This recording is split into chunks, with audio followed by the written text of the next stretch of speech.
आज हम अपने इस वीडियो में बात करने वाले हैं छत्तीसगढ़ रेंट कंट्रोल एक्ट 2011 की धारा 8 से लेके धारा 14 तक के प्रावधानों की। हम अपने पहले वीडियो में धारा 1 से लेके धारा 7 तक के प्रावधानों की बात कर चुके हैं। आज हम देखते हैं धारा 8। धारा 8 क्या कहती है? भाड़ा नियंत्रक प्राधिकरण की शक्तियां व कृत्यों को बताती है। वर्ष 2019 और 2014 में छत्तीसगढ़ में एग्जाम में पूछा भी गया है प्रश्न, बहुत ही महत्वपूर्ण है। इसमें सबसे महत्वपूर्ण बात यह है कि भाड़ा नियंत्रक प्राधिकरण जो अपने अवमानना के लिए किस प्रकार से दंड दे सकता है, तो जिस प्रकार से उच्च न्यायालय दंड दे सकता है उसी प्रकार से अवमानना के लिए भाड़ा नियंत्रण प्राधिकरण भी दंड दे सकता है। इसके बाद हम अपनी अगली धारा की बात करते हैं, धारा 9 की। धारा 9 जो है भाड़ा नियंत्रक की शक्तियों को बताता है, वो प्राधिकरण की शक्तियों को बताती है धारा 8। धारा 9 नियंत्रक की शक्तियों को बताती है। तो इसमें भी सबसे इंपॉर्टेंट और कीवर्ड्स जो है कि भाड़ा नियंत्रक जो भी ऑफिसर रहेगा उसे 6 माह के अंदर, 6 मंथ के अंदर ही सारी समस्त कार्रवाइयों का निपटारा करना पड़ेगा। इसके ये भी क्वेश्चन वर्ष 2015 में पूछा गया है, बहुत इंपॉर्टेंट है। अब हम अपने अगली धारा की बात करते हैं, धारा 10। वर्ष 2015 में ये भी पूछी गई थी। भाड़ा नियंत्रक और अधिकरण की प्रक्रिया क्या होगी, यह बताया है धारा 10 में। तो सबसे पहली बात यह है, यहां साफ लिख दिया गया है बिहार एक्ट में, आपको जैसे दिख रहा होगा कि सीपीसी यहां पर लागू नहीं होगी, इनकी स्वयं की प्रक्रिया होगी, जो अधिनियम बताएगा वो प्रक्रिया लागू होगी। इसके बाद इन्होंने एक और बहुत इंपॉर्टेंट बात है, प्रक्रिया में नीचे 8 तथ्य बताए हैं, आप पढ़ लेना, जैसे कमीशन जारी करना, ऐसे का से लेके जा तक बताए हैं, आप ये बिहार एक्ट से रीड कर लीजिएगा।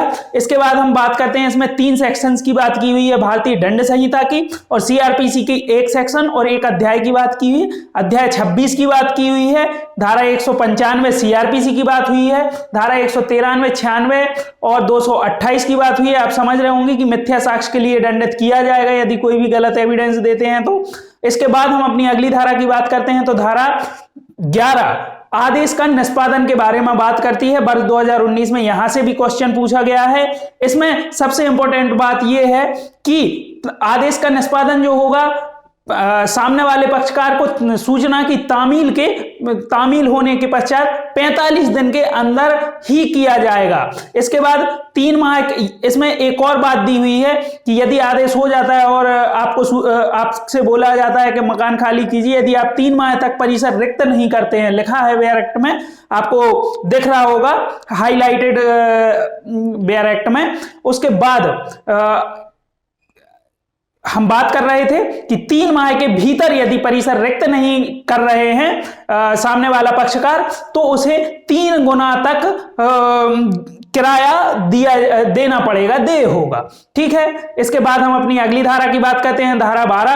धारा 12 बताती है भवन स्वामी, किराएदार या भवन स्वामी, किराएदार, इन सब की बाध्यता और कर्तव्यों के बारे में। तो ये भी क्वेश्चन आया है, वर्ष 2019 में भी पूछा गया है, वर्ष 2016 में भी पूछा गया है। यहां पर क्या है, दंड बताया गया है, शास्ति बताई गई है। आप देख रहे होंगे चारों सेक्शन में नीचे बताया है सब क्लॉज में कि 5000 या 3 माह तक का दंड दिया जाएगा। अब आप देख रहे होंगे कि दंड पर जब हम आईपीसी पढ़ते हैं तो वहां लिखा रहता है 3 माह का कारावास या जुर्माना, यहां लिखा है पहले जुर्माना है या दंड है। तो इस अधिनियम में पहले जुर्माना ही दिया जाएगा, यदि जुर्माना नहीं भरोगे तो 3 माह का कारावास दिया जाएगा। इसके बाद हम अपनी अगली धारा की बात करते हैं, तो धारा 13 की। धारा 13 में अपील है। अपील में भाड़ा नियंत्रक अधिकरण को ही अपील होगी। इसमें संशोधन हो गया है, इसमें आप देख रहे होंगे जो सब क्लॉज 2 है वो विलोपित है, जो छत्तीसगढ़ भाड़ा नियंत्रण संशोधन अधिनियम 2020 से संशोधित कर दिया गया है। यहां पर पहले क्या था कि जो भाड़ा नियंत्रक अधिकरण की जो अपील थी उसकी भी अपील उच्चतम न्यायालय में हो जाती थी, जिसे अब विलोपित कर दिया गया है वर्ष 2020 से, याद रखना है। इसके बाद हम अगली धारा की बात करते हैं, धारा 13A संशोधन अधिनियम 2014 से जोड़ी गई है। यहां पर नियम बनाने की शक्तियां दी गई हैं और इसमें एक चीज आप देख रहे होंगे बीच में लिखा है बिहार एक्ट में कि कुल 30 दिवस की अवधि, मतलब आप जब नियम बन जाएगा तो 30 दिन के अंदर उसे विधानमंडल में रखना पड़ेगा। अगली धारा की बात करते हैं, धारा 14 निरसन एवं व्याप्तियों की बात करती है। इसमें छत्तीसगढ़ स्थान नियंत्रण अधिनियम 1961 का निरसन किया गया है। ये था हमारा सारा rent control act, Chhattisgarh rent control act के कीवर्ड्स 2011 के। और हमने अपने पहले वीडियो में भी बोला था, सेकंड में भी बता रहे हैं, यदि आप हमसे जुड़े रहते हैं, विधान लॉ क्लासेस से जुड़े रहते हैं, तो आपका कोई भी क्वेश्चन, एक भी क्वेश्चन हम बाहर नहीं जाने देंगे, एक भी क्वेश्चन गलत नहीं होगा। हम अपना अगला वीडियो संशोधन पर लेके आएंगे कि कौन कौन से अमेंडमेंट हुए हैं। जुड़े रहे विधान लॉ क्लासेस से। धन्यवाद।